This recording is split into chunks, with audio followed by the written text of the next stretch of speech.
So yeah, so what I was doing was just picking bits and pieces of it. I was real nervous when I started doing it because it was like, remember Erica back in 1990, you know, 9 when Stephen Dixon told you to stop writing fiction because you have no sense of plot. So it's like, what are you doing with this book-length poem? So I knew that I couldn't really deal with like any sort of traditional sense of narrative. What I had to do was create a kind of momentum or progression of images. And I actually kind of like that you can move in and out of the manuscript in different ways. Like you could sort of like twist it up like a puzzle. This can come before that, and then you can do it the other way. So when I read from it, I'm just sort of like picking spots, and it's like a mashup every time, like a remix. I just did that. Yeah. What you just said made me think of a discussion the grad students and I were having about rules we internalized that teachers told us when we were undergrads, Yeah. that we then had to go on to figure out how to reject or break. Yeah. I wonder if there are any of those that you can think of, and also maybe some things that teachers said to you since you're here among some of your teachers. Since some of them are here. That were particularly helpful. I think, well, without turning this into a love fest, you know, I have to say that John and Don and John in the back were instrumental in just letting me know that it was sort of okay to do what I was doing. I was really afraid that grad school was going to turn me into a different writer, and in a lot of ways it did, and that was a good thing for everyone. But they were always just really supportive, and really supportive of my interest in poetic form, which was not echoed by the publishing industry at the time. Nobody wanted to publish sonnets, it just wasn't super cool. And they were always encouraging in terms of use the forms that you want, but you know, try to find a way to make it new every time, and that always stuck with me. But as I not necessarily here at Cincinnati, but rules that I had to learn to break, that was just sort of all of them. I mean, I wrote this thing where there's Wu-Tang, and you know, Mary's sister Martha, and little Kim got in there, and it's a big mess, right? But the learning in an environment like this, and from amazing teachers, and being surrounded by, I mean, you guys are surrounded by so many amazing writers just as classmates. Just to know you could try new things, and that you would be supported and accepted, and you could go against what someone said to you in workshop, and it could still work out in the end. So yeah, it's definitely a mix of learning how to do something and then figuring out ways to never do it, or how to do it in a way that seems slightly subversive. Yeah. Yeah. Do you think the experience of writing that book-length poem has changed your writing process? Yeah. And how so, or how are you going to go forward? That I don't know, and I'm actually sort of terrified by that. I kind of feel like I'm done. But it completely changed me as a writer, because I wasn't able to sort of sit there and wait for it in a way. You know, before I would, you know, like I saw the headline for the NASA missions, and then I just sort of sat down and I was like, this seems sort of sonnet-like, you know, with the themes of love and everything. And I was like, okay, today you're going to try to get through 2 of those sonnets. And it was very sort of like, I waited for the inspiration, and I was really sort of methodical in the way that it came out. And with this, I had to force myself to sit down every day in a way that I was wildly uncomfortable with. That sort of habitual that you write from this time to this time used to make me really uncomfortable as a writer. But I found that with something that felt sort of this big and unwieldy, and was being changing every single day based on what I was seeing in the news, that I had to have something that was sort of secure and solid, and that was that I would get up at 6 and right before I went to work. So it was totally different for me. I was actually worried that I was turning into all of my novelist friends who are so strict about their writing time. But I understood it in a way that I hadn't, you know, understood it before. And I don't know if I'll ever sort of go back to the wait for the muse to come at me, or if I'm going to be a sit down every day and just sort of slug it out and write all kinds of crap. And oh my God, so many pages in the trash can. Like I got down to 50, but there's a solid 300 pages that just went by the wayside. Wow.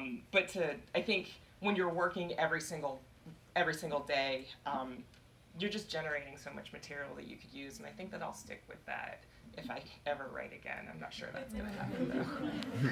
Yeah, John. Erica, I'm curious about how the poem looks on the page and if the shapes are changing. Mhm. I was hearing rhymes as you were going along, of course, but I wasn't sure. Yeah, I mean, it just, not that you can see, but it's just all running down the page. It's space and a half here, so I can read it. But just to be mean to myself and stick to my guns, I decided that it had to be formal verse, because I don't, kudos to you who can write free verse. I can't, like, you're making all those decisions on your own, I understand. I need there to be some rules. So what I did was I wanted to have the forms sort of merge into each other. So in 2 instances you heard sestinas, then sort of the last line of the sestina portion became the first line of a sonnet, and then the sonnet sort of morphed into a villanelle, and then the villanelle turned into blank verse, and then there was like a haiku, and why, I don't know. But it's what I decided to do, but I was interested in it because I really, like, I didn't want to draw attention to the fact that, like, this portion is a sestina, right? So the lines are sort of broken up in ways and spaced out in ways so that the forms are sort of fueling the momentum of the poem rather than announcing themselves as particular forms. So it's a source of energy and more so than a sort of traditional sense of structure, if that makes any kind of sense. Well, it sounds like it makes for a groove. Yeah, it allowed me to sort of channel my energy in a certain kind of way and kind of ride that out until it felt like it was time to switch things up. Yeah. I was curious. Okay, I selfishly have 2 questions. Okay, One, go for it, somewhat, Corey. like, nosy, and I'm curious if you have a favorite rhyme, whether it's in poetry or in rap. I was thinking of, like, is it Byron that's on the table in the Cowboy Pump? Yeah. So I was just thinking about his couplets and yours as well, and if you have any, like, through the history of rap and poetry, favorite rhyme. And second, that work is so incredibly ambitious, and I feel like that's also a complicated way of thinking about poetry and your relationship between, like, poetic ambition. I can't pick a perfect rhyme. That's like if I had babies and you asked me to choose a child and send the rest off to slaughter. I couldn't do that. That was overstated. Sorry, slaughter wasn't necessary. I don't know. I'm gonna go the rap route because that's easier for me, and I'm gonna stick with Wu-Tang because it's staring at me. In the song Triumph. RZA says he rhymes perpendicular with in particular, and I don't know that it actually gets any better than that. And the way it rolls off his tongue is like absurdly awesome. And I thank you for your kind words about sort of the ambition of the project. I knew that I needed to do something different. There are those of us who read contemporary poetry know there's so many poetry books that are just doing the same thing over and over again. It's like book number 1 and then like book 1 2.0 and then book 1 3.0, and I didn't want to do that. I wanted to be able to sort of push myself into doing something different and offering the reader something different, and I knew I had to push myself out of my comfort zone while sort of staying in that comfort zone, and I decided the way to do that was to push myself to do something really long. Because I'm comfortable when the sonnet ends at line 14 and you just move on to something else. But I could tell that my brain was sort of pushing myself in that direction, so I finally just said, all right, I'm just gonna do this, and if it fails miserably, then, you know, it is what it is. But I knew that even though at times I actually thought it was killing me, that I was just like, you said you were gonna do it, I'm just gonna stick it out. If it doesn't work, then you'll just, you know, write some more crowns of sonnets and it'll be fine. But I was at that point where I was having like that weird existential poet crisis where it's like, I gotta do something different and take a risk. So we'll see what happens.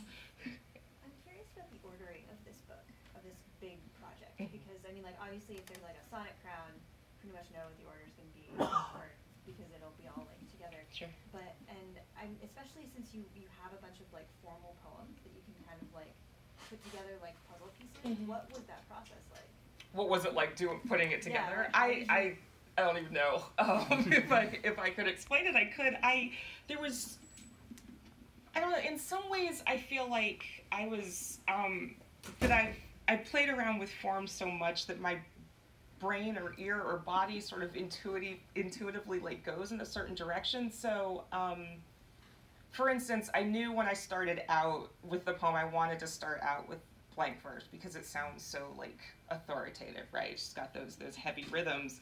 And then after the part where I'm sort of riffing on the Ten Commandments and move into Mary's voice, I knew that it needed to be sort of softer, and that just screamed out sonnet to me. So it just like I think in this instance with my work, whereas it was different in the past, the content was actually dictating the form this time around. When I knew I wanted to get to a point where I was going to do something that was more narrative, that's when Sestinas rather started sort of reaching out to me, because they open themselves up to the space of a story, but obviously still have that repetition that keeps the ear interested. So I just let my brain wander where it wanted to go, and then the form kind of caught up with me as I got there. Now that's not to say that through revision I didn't go out and like completely change everything, but it sounds like a cheap answer, but it just kind of unfolded in that way. You spoke earlier about the benefits of your graduate studies. Yeah. However, what about your teaching at the college level? Has that been any benefit for your writing? Back to my Cincinnati Love Fest. Being able to teach an intro workshop here was amazing. Having the opportunity to work with undergrads when you're like this far removed from their experience was really special and quite an honor. And then I was able to teach an advanced workshop too, and I learned so much from those poets just as a poet myself. And the story's still, it's still true now that I'm further away from the undergraduate's age, but teaching to me is so inspiring, and I read the work that they write and I see them getting better, and then I'm reading all the things that I'm assigning them, so it's like I'm still constantly learning. And few things are more inspirational for me than when I see, someone who's 19 years old have that moment where it's like, oh shit, like this is what poetry can do. It's like that just sort of melts my heart every time, and that's the kind of stuff that makes me want to be a writer, is to give some young person a moment of like, oh my God, like you can actually do this on paper and it can matter. So without none of this would be happening without being a teacher. And I was able to, learn how to do that while I was here, and being able to work on my own writing and my teaching was an amazing experience.